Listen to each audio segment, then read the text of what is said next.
या मालिकेच्या आजच्या भागात आपण पाहणार आहोत. रमा म्हणत असते की अबोली, अगं हे काय बोलतेस काय तू?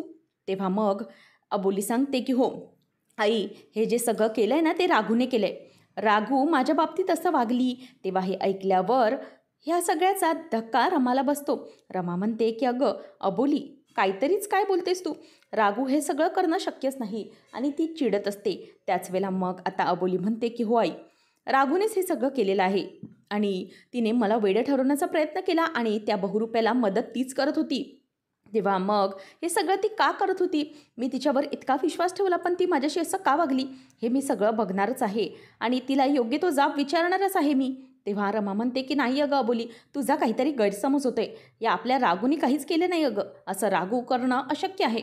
ती असं कधीच करू शकत नाही. त्याच वेळेला मग आता हे सगळं बोलल्यावर अबोली म्हणते की नाही आई, तुमचा विश्वास असेल तिच्यावर, पण मला आता समजलंय की तिचा खरा रंग काय आहे तो. हे सगळं रागून केले आणि तिला मी जाब विचारल्याशिवाय शांत बसणारच नाही. काही केलं तरीही मी तिच्या बाबतीत काही ती ॲक्शन घेणारच आहे, असं सगळं ती म्हणते. त्याच वेळेला मग अबोली ऐकायला तयार नाही म्हटल्यावरती रमा म्हणते की तू शांत बसतेस का अबोली? असं काहीच नाही आहे. तेव्हा मग राघू, तुझ्या बाबतीत राघूकडे काय आहे आणि राघूच्या बाबतीत तुझ्याकडे असं काय आहे पुरावा जे तू सिद्ध करतेस की राघूनेच हे सगळं केलं असेल? तुला वेडं करण्याचं काम किंवा बहुरूप्याची मदत तिनेच केलं असेल असं तुला कसं वाटतंय? तेव्हा अबोली म्हणते की हे बघा, काय आहे ना की या बहुरूप्याला घरातून आत जाणं आणि आतून बाहेर जाणं सहज शक्यच नव्हतं. घरातल्याचा कोणाचा तरी पाठिंबा असल्याशिवाय, मदत असल्याशिवाय हे सगळं तो करूच शकत नव्हता. आणि म्हणूनच मी सांगते की हे सगळं राघूने केलं आहे आणि तिनेच त्या बहुरूप्याला मदत केली आहे. हे मला जेव्हा समजलं तेव्हा मलाही धक्काच बसला आहे. पण मी या सगळ्याला आता शांतता आणि पूर्ण विराम देणार आहे.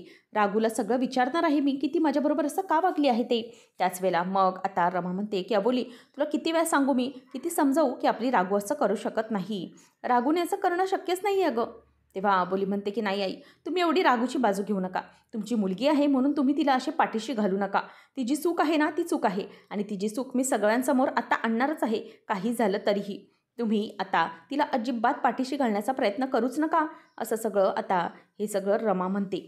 आणि मग आता रमा म्हणते की हे बघ, तुला खरंच काही माहिती नाही आहे सत्य, त्याच्यामुळे तू शांत बस अबोली, तू काही बोलू नकोस.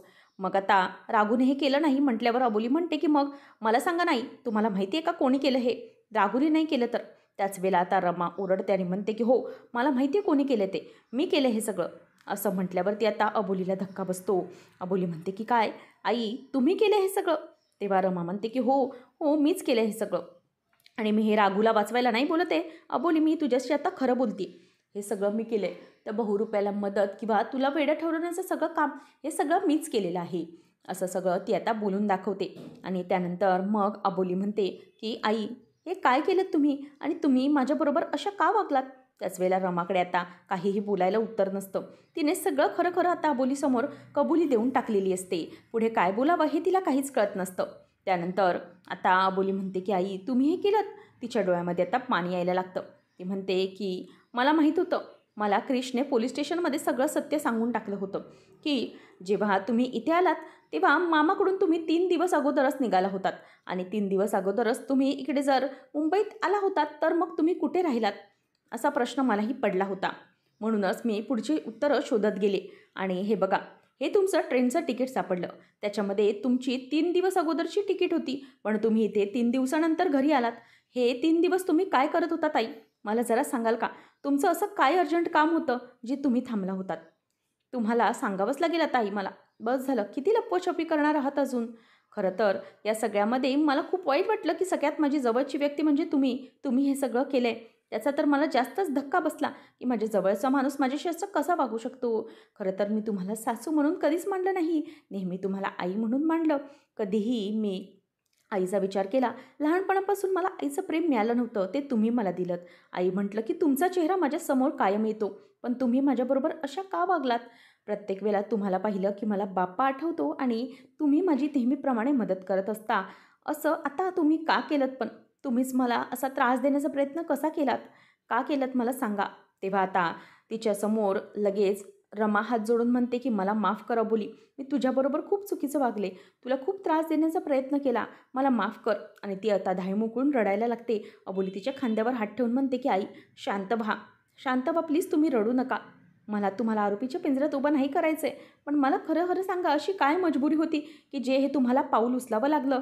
तेव्हा मग आता रमा म्हणते की अबोली हे सगळं मनवामुळे मी करत होते. तेव्हा हे ऐकल्यानंतर अबोली म्हणते की आई मनवा ही कोण आहे मनवा. असं म्हटल्याबरोबर आता इथे समोर दरवाजामध्येच अंकुश येतो. अंकुश आल्याबरोबर आता दोघंजणही शांत बसतात. अबोली म्हणते की अंकुश सर तुम्ही. तेव्हा अबोलीला अंकुश म्हणायला लागतो की बघ अबोली, मनवा हा काय चॅप्टर आहे तो आता जराही महत्त्वाचा नाही. तुला आता सगळं सत्य समजलंय तिथपर्यंत ठीक आहे, पण आता एक गोष्ट लक्षात ठेव, इथून पुढे हा विषयाची वाच्यता व्हायला नको. कधीही आता विषय काढायचा नाही. मनवा हा विषय आपल्या कुटुंबासाठी संपला आहे. मग आता तेव्हा अबोली म्हणते की पण सर नेमकं हे सगळं काय आहे, तुम्ही निदान मला तरी सांगा ना की हे सगळं काय आहे ते. तेव्हा आता अंकुश म्हणतो की अबोली तुला हवं तर मी तुझ्यासमोर हात जोडतो आणि विनंती करतो की प्लीज माझ्या आईला पोलीस स्टेशनमध्ये वगैरे टाकू नकोस, आणि जर तुला तशी ॲक्शन घ्यायची असेल तर तू ती घेऊ शकतेस. मग आता अबोली म्हणते की सर तुम्ही हे काय बोलताय, मी त्यांच्याबद्दल असं कसं वागू शकते, त्या तुमच्या नाही तर त्या माझ्या पण आई आहेत, पण हे सगळं काय आहे मला एकदा तरी प्लीज तुम्ही सांगा ना, मी पण घरातलीच आहे ना, मला तरी कल्पना देऊन ठेवा. अंकुश म्हणतो की अबोली तुला आता मी एकच सांगू शकतो, ते म्हणजे ही मनवा आपलं घर उद्ध्वस्त करणारी आहे आणि एक वादळ आहे वादळ, त्याच्यामुळेच ते आपल्या घरापासून जितकं लांब राहील, जितकं लांब ठेवता येईल तितकंच ठीक आहे. त्याच्यामुळे आपण आता त्या गोष्टीची कुठेही काहीही वाच्यता करायला नको आणि शांत बसूया आपण, कुठेच काही कोणाला बोलायचं नाही, असं आता इथे अबोलीला तो सांगत असतो. आणि त्यानंतर मग पुढे तो म्हणतो की अबोली आता तुला माझी शपथ आहे, मनवाचा विषय पुन्हा काढायचा नाही आणि कोणालाही विचारायचा नाही. नीताने सगळं ऐकलेलं असतं आणि ती म्हणते की मनवाच्या बाबतीत नेमकं काय आहे सांगितलं पाहिजे. आणि तीच गोष्ट सांगून ती लगेच पुढे विजयाला सांगते आणि विजयाला म्हणते की असं असं झालं. तेव्हा आता लगेच विजया म्हणते की काय मनवाबद्दल हे सगळं माहीत आहे आणि खरंच ही सगळी गोष्ट रमाने घडवून आणली. तितक्यातच तिथे आता अबोली आल्यावर विजया ही नीताला सांगते की शांत बस, ती आली आहे. मग पुढच्या गोष्टी आता पुढे सांगायच्या असतात, म्हणून विजय म्हणते की चला आपण आता केससाठी जाणारच आहोत ना, इथून जाता जाता मग आपण पुढच्या गोष्टी बोलूयात.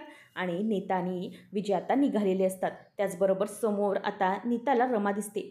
रमा दिसल्याबरोबर ती नीता विचारते की तू इथे कशी काय. तेव्हा मग आता रमा म्हणते की माझ्या सुनेचं देखील ऑफिस आहे म्हणून मी इथे आली आहे तिला भेटायला. आणि त्यानंतर रमा आता अबोलीच्या केबिनमध्ये येते आणि म्हणते की अबोली मला जरा तुझ्याशी महत्त्वाचं बोलायचं आहे. तेव्हा अबोली म्हणते की आई काय झाले, कशाबद्दल बोलायचं नेमकं तुम्हाला. तेव्हा मग रमा म्हणते की मला मनवाबद्दल बोलायचं आहे. तेव्हा अबोली सांगते की नको आई, तो विषय नका काढू, सरांनी मला शपथ दिली आहे की हा विषय आता काढायचा नाही म्हणून. मग आता मनवाबद्दल काय सांगायचं आहे हे माझ्या मनात आता खतखतताई, असं रमाही सांगायला लागते. मग अबोली म्हणते की नको, त्यांनी मला शपथ दिलेली आहे, मग मी मोडू शकत नाही. त्यावर आता अबोलीला रमा म्हणते की असं कसं आहे की तुला अंकुशने शपथ घातली आहे की तू काही विचारणार नाहीस, पण मी तर तुला सांगू शकते ना की काय सत्य आहे ते, म्हणूनच मी आज तुला सत्य सांगणारच आहे. अबोली इतके दिवस मी माझ्या मनामध्येच सत्य लपवून ठेवलेलं आहे, जे सत्य साठवून ठेवलं आहे ते मला आता तुला सांगायचंच आहे. इतके वर्ष मी हे कसं सहन केलं आहे माझं मलाच माहीत आहे. मी आता तुला सगळं खरंच सांगणार आहे. अबोली मनवाचं सत्य ऐकायचं असेल तर तुला स्वतःला एकदम खंबीर ठेवावं लागेल, एकदम लेचपिचट ठेवून काहीच फायदा होणार नाही. तर सांगते मी तुला अबोली, मनवा ही आपल्याच घरातली सदस्य आहे, कोणी बाहेरची नाही आहे, ती आपल्याच घरातली लेक आहे ती. आता हे ऐकल्यावर अबोलीला धक्का बसतो. अबोली म्हणते की काय आई, आपल्या घरातली लेक म्हणजे काय, नेमकं काय आहे. त्याच वेळेला मग आता रमा म्हणते की हो मी तुला सगळी स्टोरी सांगते.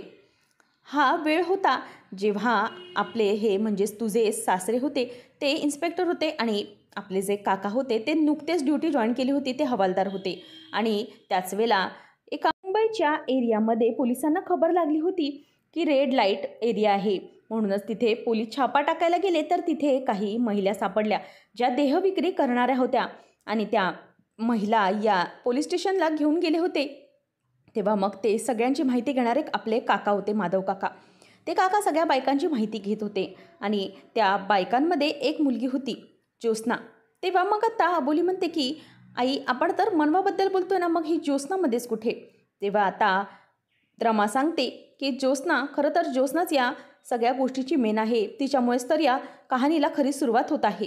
ज्योत्स्ना होती ती खूप चांगली होती, ती आता पोलीस स्टेशनमध्ये आल्याबरोबर पोलीस तिला सगळी माहिती विचारू लागले. तेव्हा ती सांगितलं की माझं नाव ज्योत्स्ना आहे, पण साहेब मला इथे जबरदस्तीने आणलं आहे. मला खरंच खूप मोठं व्हायचं आहे, मला शिक्षण घ्यायचं आहे, पण मला इथे चुकून आणलं गेलेलं आहे. मला मदत करा. त्याच वेळेला काकाने तिला मदत केलेली असते आणि तिला महिला सुधारगृहामध्ये देखील पाठवलेलं असतं. तिथे तिचं शिक्षणही सुरू असतं. काका तिला नोकरीच्या जाहिराती किंवा अभ्यासाबद्दल खूप मदत करायचा आणि या सगळ्यामध्येच दोघांची जवळीक वाढली आणि हे दोघं एकमेकांशी चांगले ओळखीचे झाले. आता असं म्हटल्यानंतर अबोलीला पुढच्या भागामध्ये ती सांगते की मनवा म्हणजे ज्योत्स्ना आणि काकाची मुलगी आहे. तर काका आहे तो त्याचीच मुलगी आहे ज्योत्स्ना. आता हे ऐकल्यावर अबोलीला धक्का बसतो. अंकुश पुढे येऊन अबोलीला सांगतो की ज्योत्स्ना आणि माझा काहीही संबंध नाही आणि त्या मनवाचा देखील. ती मनवा आहे ती माझ्याशी कोणीही नाही आणि ती शिंदेंच्या घरामध्ये येऊ शकत नाही. तिचा या घरावर काहीही अधिकार नाही असं म्हटल्यावर अबोली गप्प बसते. अशाच अपडेट्ससाठी आत्ताच आपल्या चॅनलला सबस्क्राईब नक्की करा.